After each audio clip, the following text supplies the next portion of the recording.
इल्दौर की सल्तनत में, जहां सोने जैसे चमकते गुंबद और चांदी जैसे दमकते फर्श थे, एक खूबसूरत महल था। उसी महल में एक नन्ही सी शहजादी रहती थी। उसका नाम था आयला। आयला अपने माँ बाप के साथ बहुत खुश थी। महल में हर वक्त हंसी गूंजती रहती थी। आयला अक्सर अपनी माँ के कंधे पर सिर रखकर कहती, माँ, आप मुझे कभी छोड़कर तो नहीं जाओगी ना? माँ मुस्कुरा कर जवाब देती, जब तक माँ की दुआ साथ है तुम्हें कुछ नहीं हो सकता।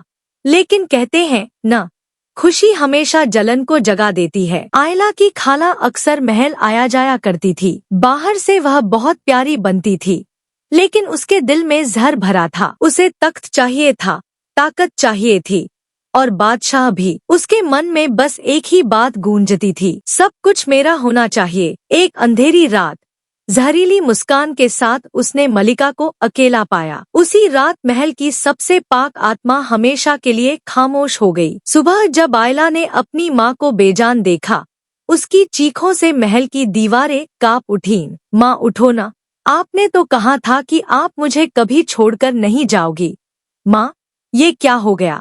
कुछ ही दिनों बाद खाला ने काले कपड़े उतारे, सफेद पहन लिए और बादशाह से शादी कर ली। आयला सब देख रही थी, लेकिन उसकी आवाज सुनने वाला कोई नहीं था। वक्त बीतता गया। नई मलिका मुस्कुराती थी, लेकिन उसकी मुस्कान में जहर था। वह आयला के सिर पर हाथ फेरकर कहती, मेरी जान, मैं तुम्हें माँ जैसा प्यार दूंगी। और पीछे मुड़कर कहती, यही लड़की मेरे तख्त की सबसे बड़ी दुश्मन है। आयला रातों को अकेले रोती, अगर माँ होती तो कोई मुझे अकेला न करता। एक अंधेरी रात आयला को जंगल में छोड़ दिया गया। डर से कांपती हुई आयला बोली, प्लीज मुझे छोड़कर मत जाओ। लेकिन जवाब में सिर्फ खामोशी थी। बारिश हो रही थी। आयला जमीन पर बैठकर रो पड़ी, अम्मी, मुझे डर लग रहा है। उसी जंगल में एक शेरनी रहती थी। वह भी एक माँ थी, लेकिन खाली गोद वाली। शिकारी उसके बच्चों को मार चुके थे। आयला की रोने की आवाज सुनकर उसके अंदर का दर्द,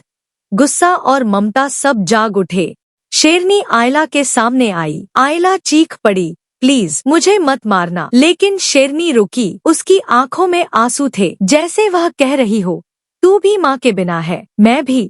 उसने आयला को पंजों में नहीं, दिल में उठाया। दिन बीतते गए। आयला ने पहली बार किसी को माँ कहा। माँ, अब मैं हमेशा आपके साथ रहूंगी। शेरनी ने सिर झुका लिया। जब आयला बीमार हुई, शेरनी पूरी रात जागती रही। उसकी आंखों से आंसू टपक पड़े। मेरी जान, माँ तुम्हें कभी अकेला नहीं छोड़ेगी। बरसों बाद बादशाह जंगल पहुँचा। सिपाहियों ने तीर उठा लिए। आयला सामने खड़ी होकर बोली, अगर इसे मारना है तो पहले मुझे मारना होगा। बादशाह कांप गया। मैं तुम्हारा बाप हूँ। आयला रो पड़ी, वो बाप जो मुझे मरने के लिए छोड़ आया था। शेरनी घायल होकर भी आयला के सामने ढाल बनकर खड़ी रही। आखिरी सांस में उसने आयला के माथे को छुआ। उसकी आंखों में सुकून था। आयला चीख चीख कर रो पड़ी, माँ होना खून से नहीं, कुर्बानी से होता है।